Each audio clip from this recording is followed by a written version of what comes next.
Could you tell us what it is you're talking about?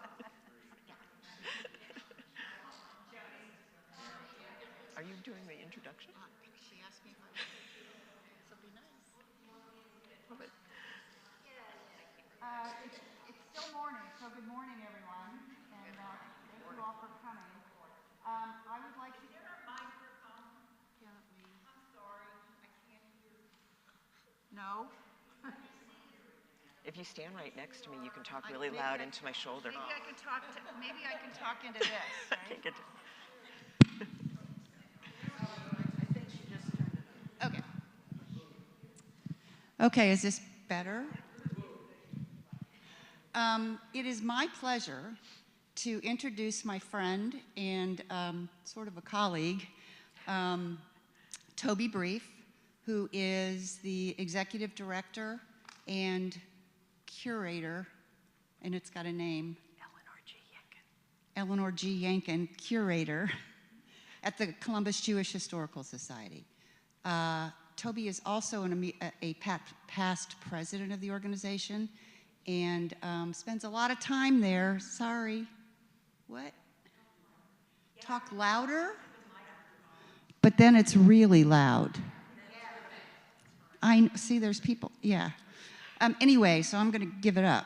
But let's give a round of applause to Toby Brief. Thank you, Barbie. Hopefully this will work. Is it okay? Mic high enough? Louder? Okay. All right, so as Barbie said, I'm the president of now the executive director of the Columbus Jewish Historical Society. And we've been around, for those of you who don't know, most of you do, but for those of you who don't know me, we've been around for over 40 years, almost 45 years, as really a repository of Central Ohio Jewish history. And Central Ohio is big. Central Ohio meaning everything almost to Toledo, down close to Cincinnati, and east and west, as Barbie's pointing out. Can you hear me?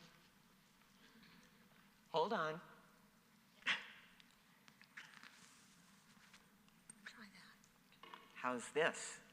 Is it any better? I'll talk louder. I'll just talk loud. How's that? Okay, this will be very, very informal. So we just wanted to sort of bring you up to date on things that we're doing, and we wanted to talk about Temple Israel and how Temple Israel really did build Columbus. So one of the things that we like to do at the Historical Society is we like to take our facts. We always have timelines. As many of you know, everything goes in a timeline, and we look chronologically at what's happening around Central Ohio. But sometimes we really like to mix up our facts. And so that's what we're doing today. We're going to mix things up and look specifically at Temple Israel. And this will also be a little bit of a sneak peek into some of the things that we're doing. The Historical Society is actually doing a major expansion on the lower level of the Federation building, the Jewish Columbus building. And what we're doing is we're expanding the archive. We've been doing this for about a year and a half because of COVID and everything being very slow. But hopefully by the spring, we'll be able to invite you all in to actually see what the archive looks like. Many of you know we have exhibit space upstairs, and we do periodic programming and exhibits up there. Right now we have a great sports exhibit, so it's filled with all sorts of unusual facts that you should come in and look at. But in the archive, we have multiple things. We have organizations, we have personal files, we have businesses, and we have synagogues. And of course, one of our most major collections is the Temple Israel collection. When you moved here, the archive collection from Temple Israel came over to us, and that is what and Barbie helped me. We worked very hard on that. It was a lot of box moving. And it's all there, and we use it on a regular basis to talk about what's going on and to really look into the background of Temple Israel and also the city of Columbus. So what does it mean to build Columbus? Well, building Columbus is physical, and it's also building the idea of the Jewish population being here. And we're going to talk about building in a couple of different ways today. So first of all, the history, which again, probably many of you know, but we'll go over it real quickly. In 1838, the Jews came into Columbus. It was the Nussbaum family that was here first. They were the first Jews to permanently settle in Columbus. Columbus had been around for about 20 years at that point, 25 years. But these were the first permanent settlers. And they brought their friends, the Gundersheimers, and then more Gundersheimers and more Nussbaums came. And, you know, it was chain migration. And everybody brought their friends, they brought their relatives, and then they brought their neighbors and their neighbors' neighbors, and those towns around where they came from. So we had a very, very German Jewish population here. That was very comfortable because Columbus was a very German city. So there were a lot of Germans here. It was very easy. It was a nice transition for somebody coming to America. They understood the language. There were German newspapers. They were all from the same area, interestingly enough. So it was a comfortable place to be. But Columbus at this point, around 1840, only had about 3,500 people. There were like 4 Jews at that point. But we grew quickly. As they started out, they all started out as peddlers. They typically all started out in the rag or the notions or the clothing business of peddling, which would at that point was sewing notions and fabric. And that's really what they did. We know that about probably the first 30, roughly the first 30 families into Columbus, Jewish families, were all in that business. They all started out as peddlers. They all went into this clothing business. They all lived downtown. Of course, it was Columbus, and they had 3,500 people, and everybody lived downtown. But we were right there in the center. The businesses were right along High Street and Broad Street. So again, center of town. You're not going to miss us. It took them a little while, but after about 7 or 8 years, there were enough Jews here to form a congregation, and that was B'nai Jeshurun. B'nai Jeshurun was a traditional Orthodox German congregation, and everybody joined it. We can't find any record of anyone Jewish who didn't become a part of that synagogue, at least for a certain amount of time. Economically, sometimes people had to drop out, but they usually dropped out and came back. So really, this was the only game in town. Once they started settling here and starting their businesses, they all tended to live upstairs. Their services were held upstairs from other businesses.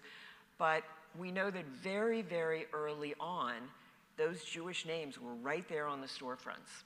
So we know we've seen advertisements from the Gundersheimers as early as 1846. We have the first advertisement that we've ever been able to find. And it was in the German newspaper. So it was out there. As well as the Nussbaums. They had their name on their store. And on, all of these different families. So we were definitely a presence, and we were a known presence. And as the time period goes on, you see most of the clothing stores downtown become German Jewish clothing stores. So that's kind of where we start. That's sort of the background. The other thing that these B'nai Jeshurun people did very early was they had to buy a cemetery. So in the 1850s was one of the cholera epidemics. 3 Jews died. They were the Schreier brothers. It was 3 brothers. They're the only Jews that we know of that died this early and in the cholera epidemic. But that immediately caused the congregation to need to buy cemetery land. So we did that, and that land was adjacent to the non-Jewish cemetery. And it was right at Children's Hospital. It was the old South Cemetery. It's in the area just in front of where Children's Hospital is today. So now we were known not only for our stores, but also for our cemetery. You know, it was there. You saw your people. You were settled. So that's how we started here, and that's how Temple Israel started originally. Really, it was retail, and we hear this all the time. Not all retail, but retail is really what helped the Jews build their community and also build Columbus. We have this great quote from 1858. There was a man from New York that was going through the West, which of course was Ohio at that point. And he was visiting different towns and reporting back to the Jewish press in New York about these people that were settlers. There were 30 Jewish families here, Hebrew families as he called them. And he was talking about how there was a small temple and a synagogue, but we do have a cemetery, and we do have scrolls and an ark. And his quote is, "The Israelites of this place are, as a class, a liberal and honorable set of men, who are well liked by their fellow citizens as an intelligent, sober, and industrious class of people. They are not very wealthy, but none of them is actually poor. They are employed in different trades and business avocations, such as dry goods, merchants, clothiers, jewelers, grocers, etc." He also mentions the Ladies' Society that was formed, again, 1853, very early on, and that there is a pending B'nai B'rith that actually comes to be formed only a couple of years later. And he talks about the families, Gundersheimer, Amberg, Kleeman, Goodman, Nussbaum, all of these families, these names that you keep hearing, and you do hear for another 20 years, if not much longer. We had multiple multiple retail stores at that point, clothing shops. But we were also beginning to get into things like the grocery stores. There were some small groceries. The Harmon family owned one of these grocery stores. The Gumballs, if you know the Gumball name, a big old family here. The Gumballs owned a saloon. So, you know that thing about being sober families?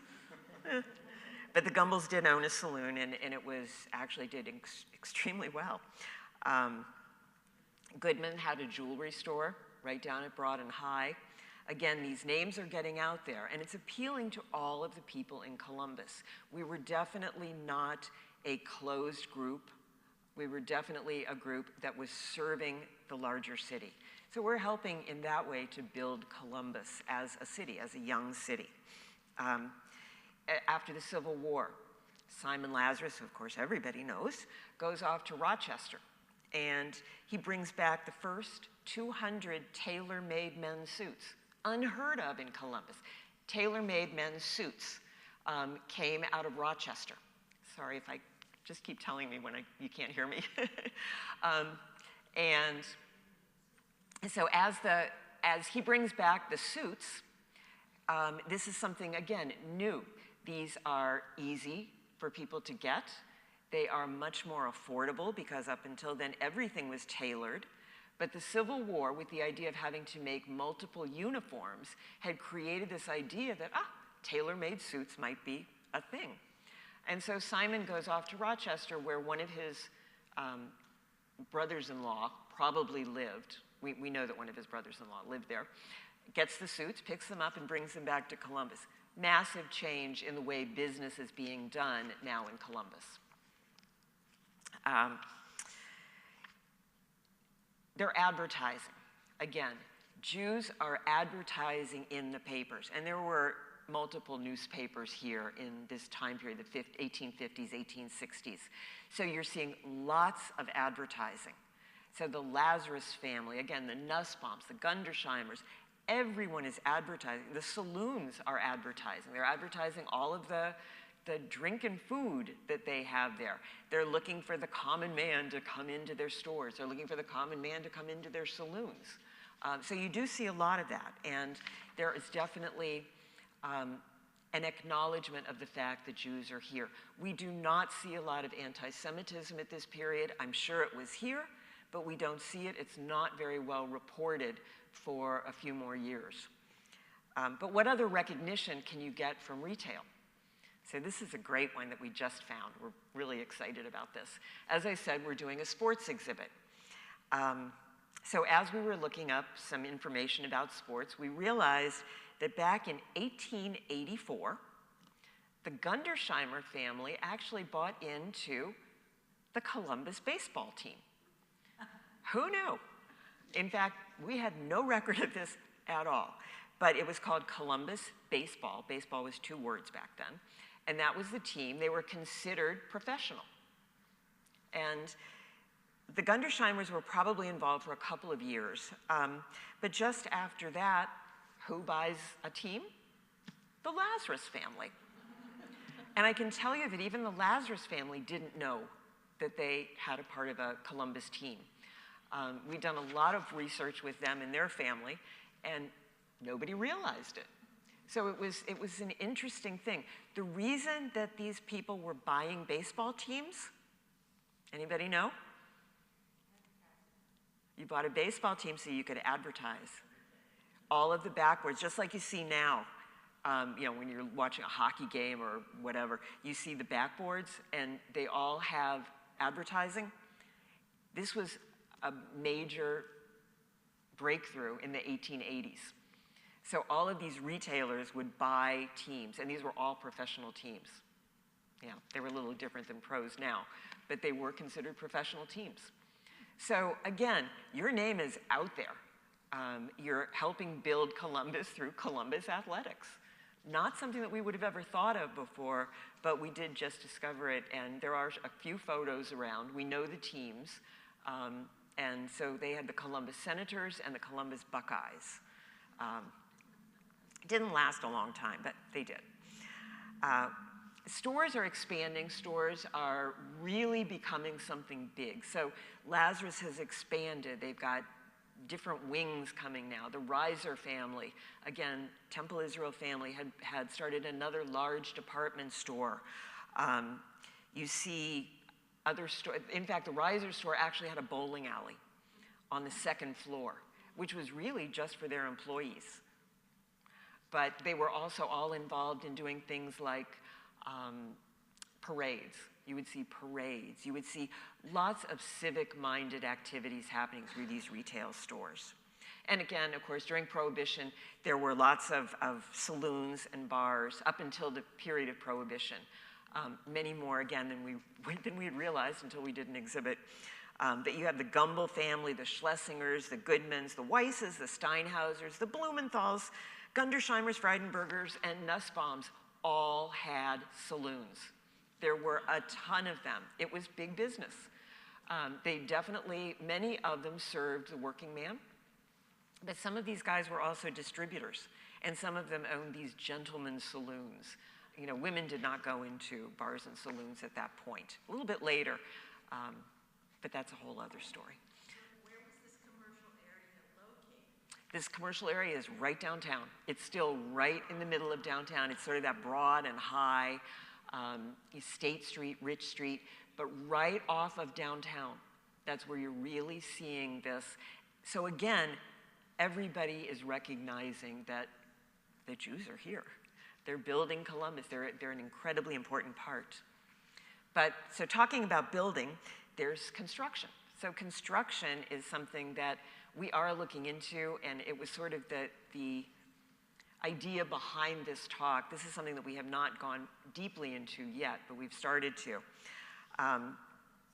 We know that by the 1890s, the Union, the Levy family is here. They've opened the Union, which is another major clothing store, not a department store, but a men's and women's clothing store. We know that the Lazaruses are starting to expand again. But what we're also seeing is Ralph Lazarus gets together with the South End German families, the South End German businessmen. And they actually build the Great Southern Fireproof Hotel and Opera House, which is a Southern hotel. Major impact. You're starting to see the city moving down the street a little bit. You're starting to see it go a little bit to the south and a little bit to the east. But again, this is really something very significant. And he's with a group of businessmen. They're German, they're not Jewish. But as a German Jew, he was very involved in it, and it was really thanks to his participation that it got off the ground. We also see a man by the name of Jacob Goldsmith. Jacob Goldsmith was born in Ohio. His parents were German Jews, very active in the congregation. And Jacob Goldsmith was an architect. So late 1800s, early 1900s. And what we saw Jacob Goldsmith doing was building lots of stores, lots of retail, doing lots of renovation of older stores.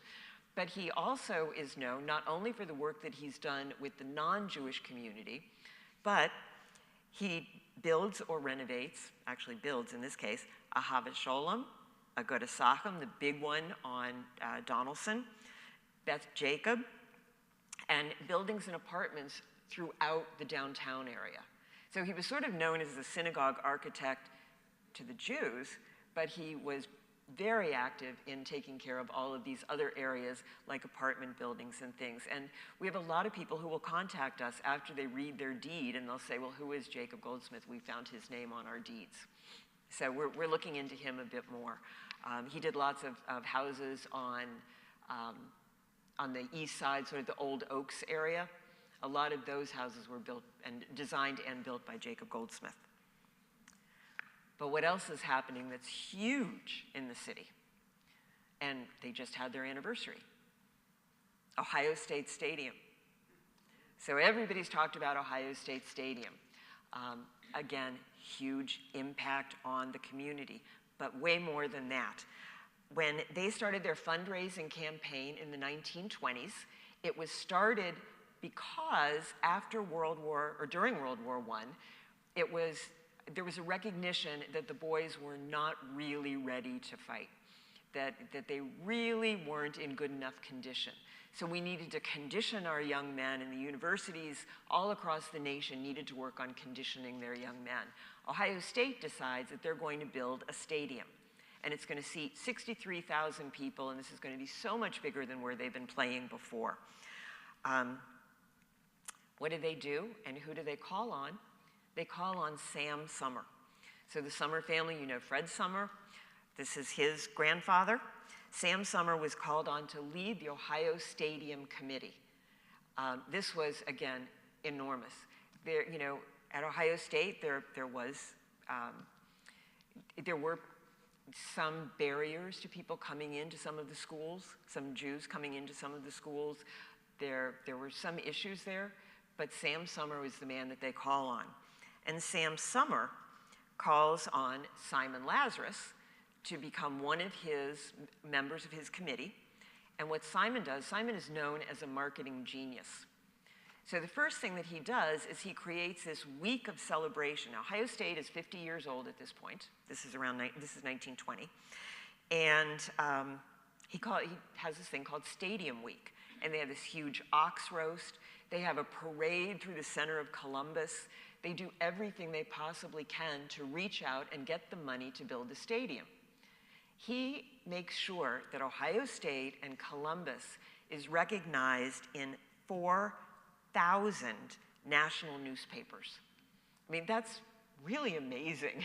It's 1920, and everyone in the country knows about this. The idea was that they were going to reach out to all of these graduates no matter where they were in the country. And so we made national news, and Simon Lazarus did that. Again, really looking at building Columbus in a different way than just physically, but what ultimately ended up in being a huge physical monument that, of course, obviously still exists today. They worked with people like the Hoster Company, which was the German beer brewing company in town, Battelle, the Jeffrey family. These were all members of his committee. So very well accepted and very much recognized as leaders in being able to fundraise and being able to get something built. Their sum total that they raised at that point was $1 million, which in 1920 was very dramatic. Around the same time, there are other members of the congregation. Mark Feinknoff has gone into business with Leo Yasinoff, and they have something called Federal Construction.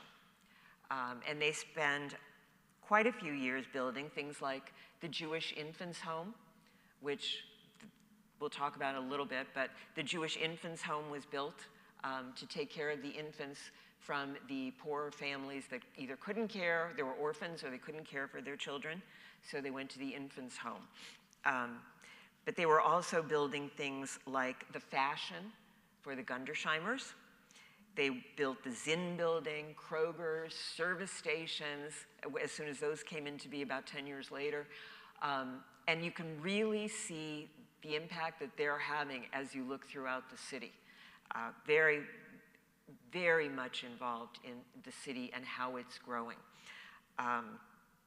A lot of these buildings that they were working on, as well as some of these other people were building, were the broker, Troy Feibel, again, heavily involved in Temple Israel and Temple Israel's growth, as well as the growth of the city. And you can see Feibel buildings going up and down High Street, and you can see them all throughout downtown.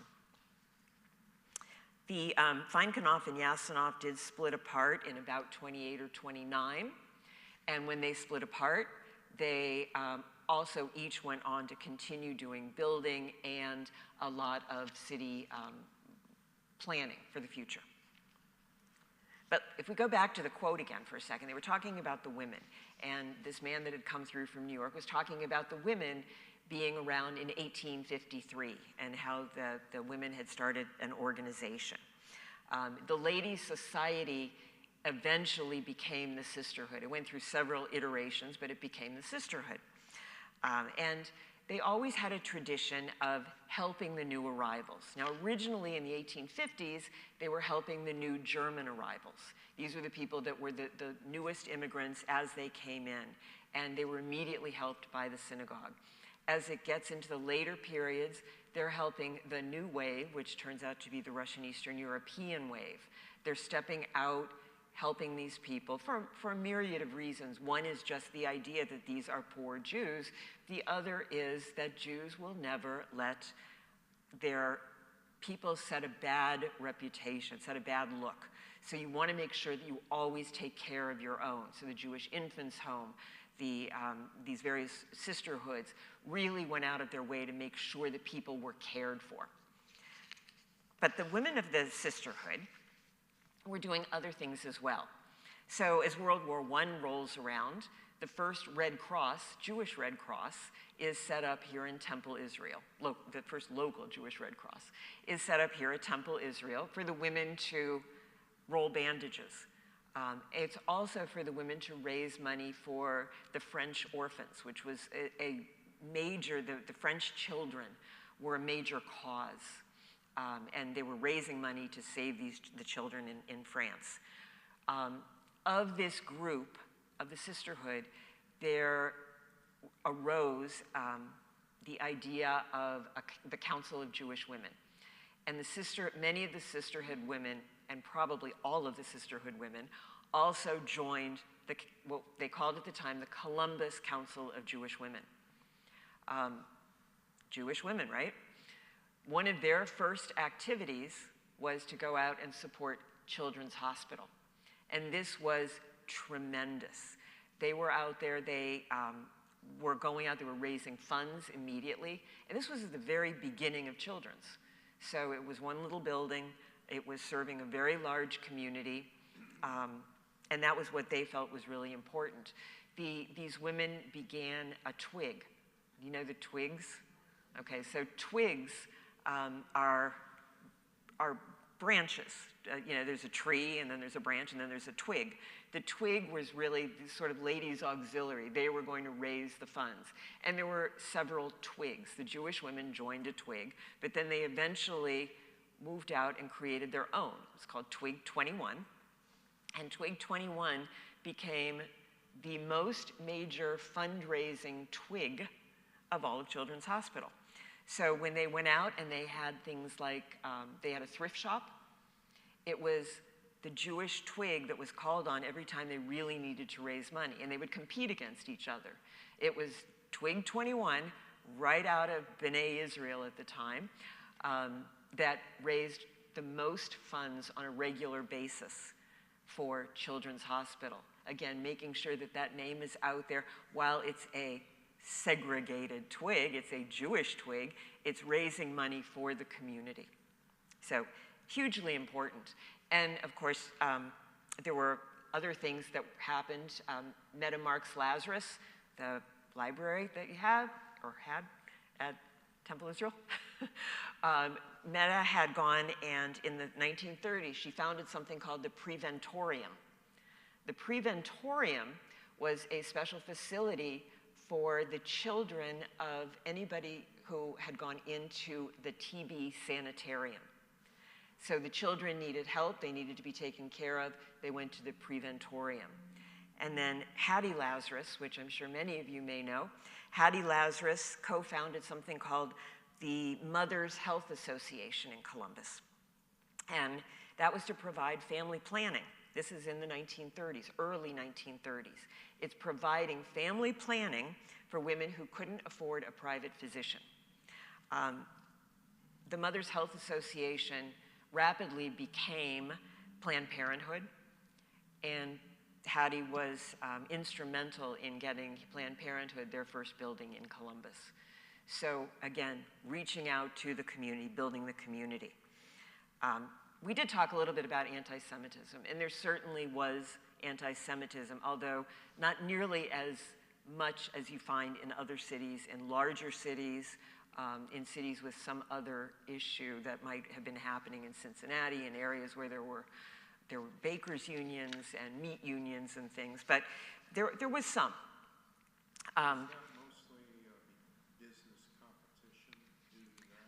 A lot of it was business competition. Some of it was just your old basic religious non-interest. And so what we did find were, while the Jews were rising in society and really had always been heavily involved with the upper crust of Columbus, they were also the builders, they were also the developers of what was happening. The one place that they were not welcomed was into some of the social clubs, very clearly. So what they did was they started something called the Progress Club, which was on Parsons. That was the forerunner to Winding Hollow. And then later Winding Hollow, because the Jews weren't allowed to golf at some of the other clubs, and golf was becoming a big thing, and certainly a big thing in the business world. So they started their own clubs. But in the other kinds of organizations, things like the Masons, the Jews had been involved in the Masonic lodges since the 1850s. And again, this was because of business. This is the other side of business. They became involved because this was something to do, and this was a philanthropic organization, and they were out helping the community, and so they were always accepted in things like the Masonic lodges. They did eventually have more lodges, and as the lodges dispersed or broke apart into multiples, you would see a more Jewish lodge, but they were all together. You also saw things like the early Jews, 1860s, 1870s, heavily supporting the German community and the German community's activities. So there was the German Sängerfest, which was sort of an opera and song festival.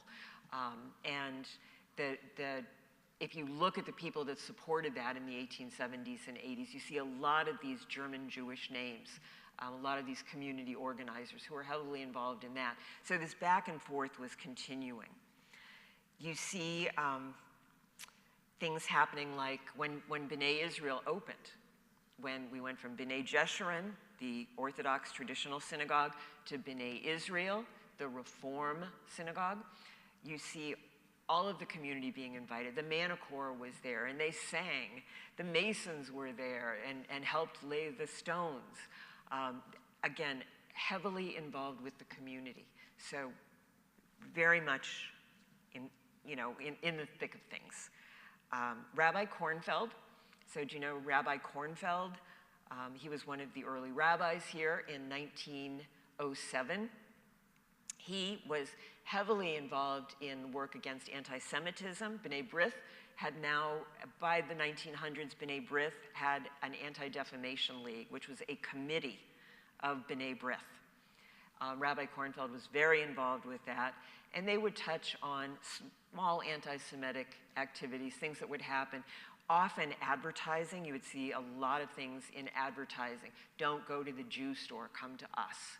You know, there were things like,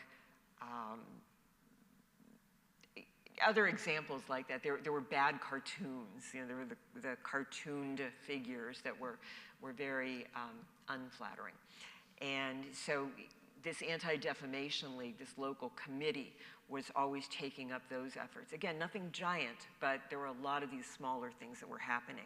So Rabbi Kornfeld was heavily involved in that. He worked to get Christian prayer taken out of the schools. He worked for the Jewish children that were in the boys' industrial school to get them out and bring them back into the community. So Jewish-based, but very heavily involved in how the community as a whole is going to react to the Jews of Columbus. We see lots of people working against these other smaller anti-Semitic issues. One of the Lazaruses gets in actually a fist fight with some of the, this is how we found the baseball team. Ralph Lazarus actually had a fight with, a physical fist fight on the street with a man who was running the baseball, another baseball team from Pittsburgh. And the man had called him a sheenie. The reason we found the baseball team is because we were looking up bad words in the paper to see what we could find on anti-Semitism. And lo and behold, there's Ralph getting in this fight, and it was because of this baseball league. And that's the only reason we found that the Jews were involved in that early in baseball. But you see these, again, small things that are happening, little fights here and there, nothing on a mass scale, but you do, you know, it's there. The Jews, of course, broke Bexley in the 1920s, so they had taken this area that had been a redlined area, and on one day, 5 Jewish families moved in. They bought land, they moved in. Again, it's sort of the movers and the shakers. They were all Temple Israel people, and that was how Bexley was broken. Again, we're showing that we're here and that we're an important part of this society.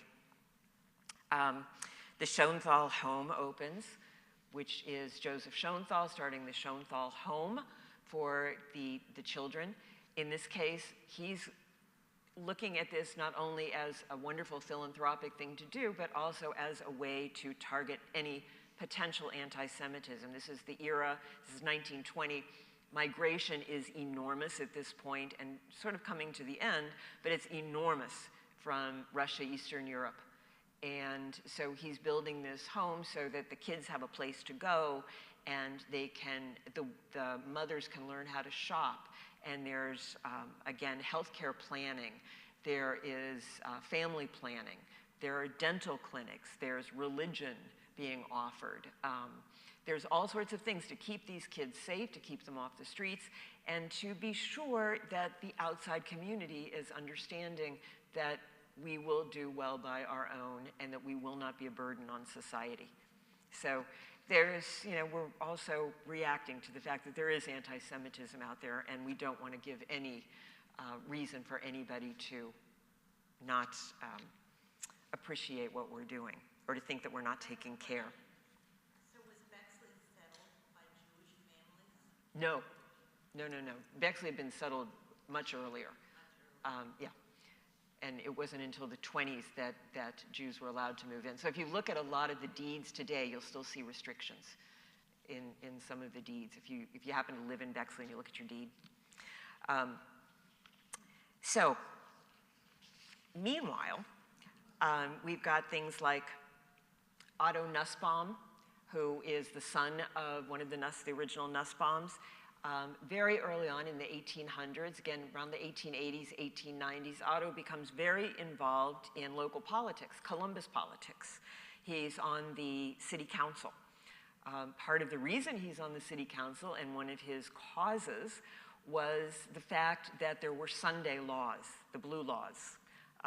No liquor being sold on Sundays. Well, of course, the Jews many of whom were still, while they may have been reformed, they still closed on Saturdays, and blue laws obviously were hurting them.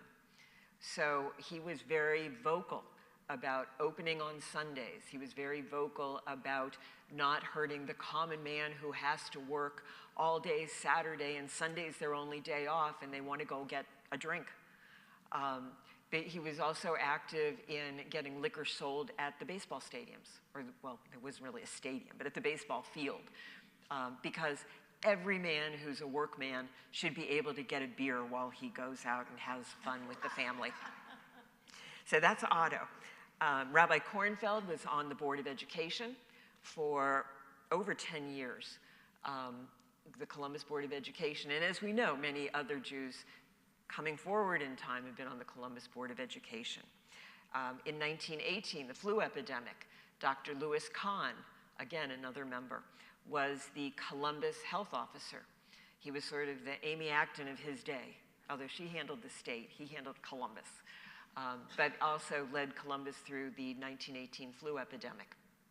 So major players, and players in all levels of government, players in retail, players in all sorts of things that are happening in construction and building. The other thing that we found that was just really fun, and is another way of building, is building reputation. And we talked about Ohio State and the fact that, you know, people recognized Ohio State because of what Sam Summer and Simon Lazarus had done. But there's also fun things.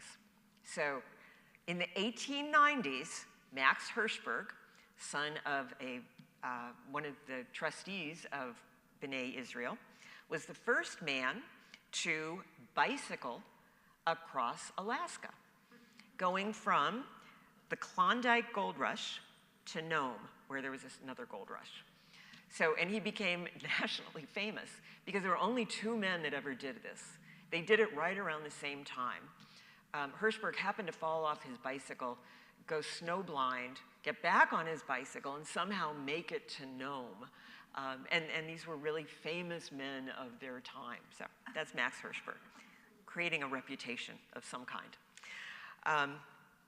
In 1899, Abe Kleeman, which was another very well-known family of the time of Temple Israel, becomes the first policeman of any kind, first policeman to be killed in action in Columbus. There had been a police force for about 25 years. He was actually killed by a burglar who stated that he wanted to kill a policeman. Max Kleeman and another man went to apprehend him. They were on a bicycle. They were on bicycles. Kleeman was shot, although he then was able to disable the burglar. He'd already been on the force for 10 years. He probably was not the first Jewish policeman. We're not sure, but there's 1 of 2 other men who may be the first. They will be Temple Israel members. We were just not exactly sure who it is yet. We'll let you know next time. But he was really quite a hero in Columbus, and understandably so. Interestingly, and maybe this has a little anti-Semitism to it, 2 years later, the House had put forward a bill to help support his widow. And it was killed by the House Finance Committee. And the reason that was quoted in the newspaper is that no particular objections were raised to the bill, except that the committee did not want to spend the money.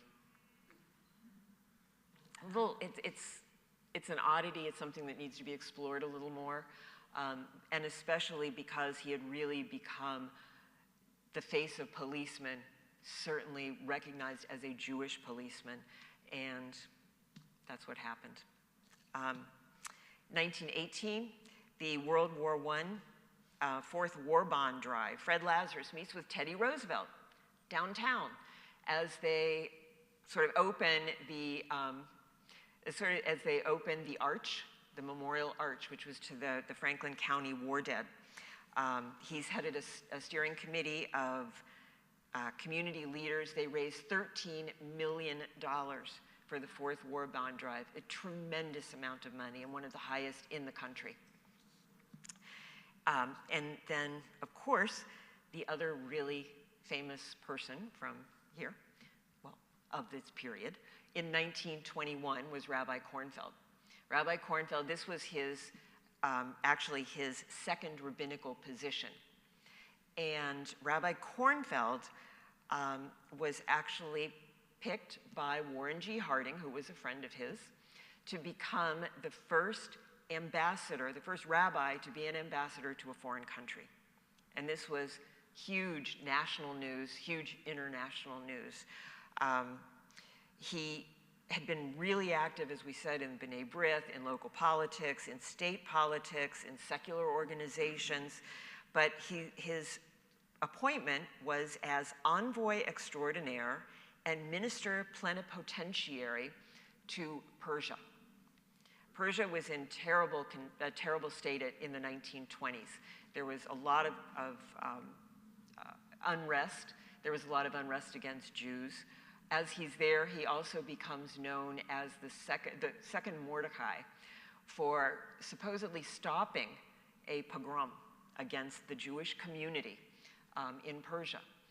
And it's very well documented. There's lots of information about it. And again, international news that this happened. He remained there for about another year after the pogrom until his second in command, the deputy, was actually murdered. There was a lot of unrest in Persia, but he was extremely important to Persian-American relations and to the Persian Jews. And there's a beautiful plaque that was dedicated to him that we now hold in our archives from the Persian Jewish community. So, again, lots of these people continue to build Columbus. Camp Lazarus is created by the Lazarus family, and all of the Boy Scouts go there from all over town, Jewish or not. There's lots of other significant things that happen that help to build Columbus. Thanksgiving. Every year we hear about how the Lazaruses had a part in making the period between Thanksgiving and Christmas a little bit longer for retail shopping. So again, this was one of these things that happened. It's one of these things that helped build Columbus. It builds its potential. It builds its reputation. It literally builds the city. So I hope this sort of whets your appetite for the kinds of things that we have in the archive. We will be opening the archive in the spring so that people can come down and take a look and see what we have. We'll also have a new exhibit that will go up then, where we'll show you things that we've collected during COVID that we haven't really been able to show you before. You'll see some of them in our newsletter, but we've got some wonderful and pretty amazing things that have come in during this period of people cleaning their houses and organizations downsizing. And you know, it's not the greatest, but we really have been able to reach a lot of people and protect a lot of things that are out there. And the other thing is that every exhibit that we do has a shadow of Temple Israel and B'nai Israel and B'nai Jeshurun in it. It just can never be overstated about how important this congregation was to really building the entire city and the entire Central Ohio area. And that's that.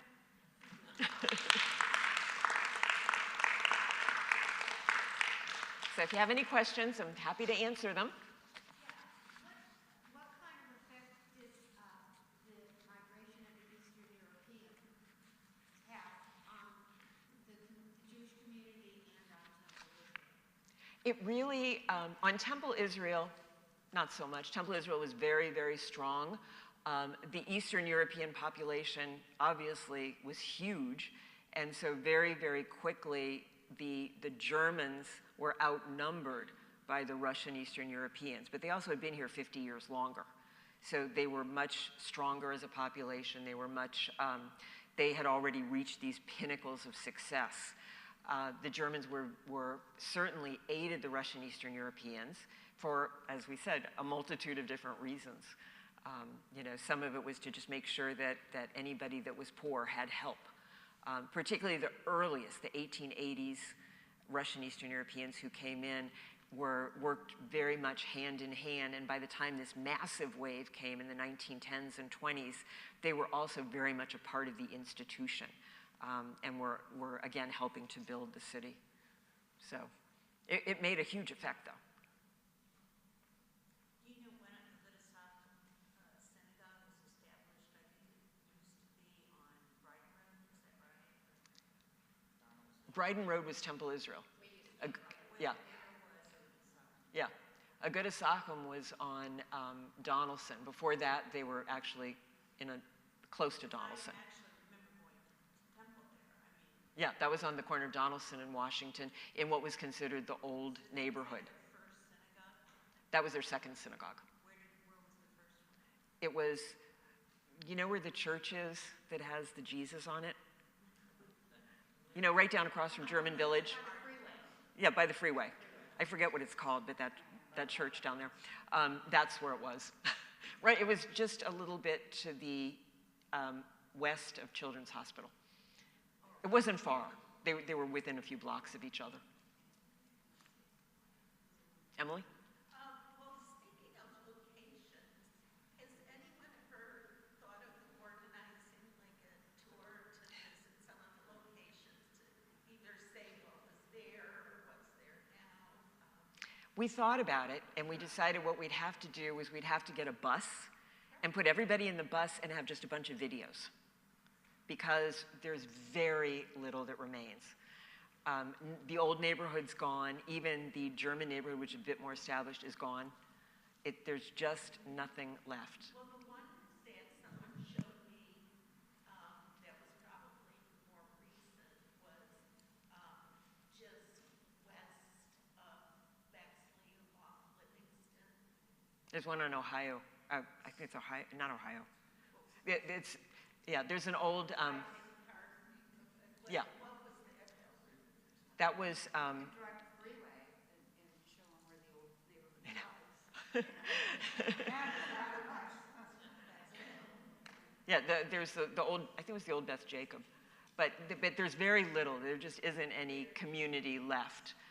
And even downtown, it's very difficult. And Barbie and I have done this. I've done this with several people where we've literally walked downtown to try to find these buildings, and they just don't exist. Columbus did not care about their buildings from the historic standpoint, and they wanted to build new. So we do know that Blumenthal, who's one of those people that had this liquor industry, was in the liquor industry and had a very nice gentleman's saloon. The Blumenthal building is actually still there. It's a pub on High Street, whose name I can't remember. I've been in it, though. You know, I had to go in and check, see what it was like. And it's still there. There's a couple of old bars, but that's really it. So, yeah, we've talked about it. Can't do it. Maybe virtually.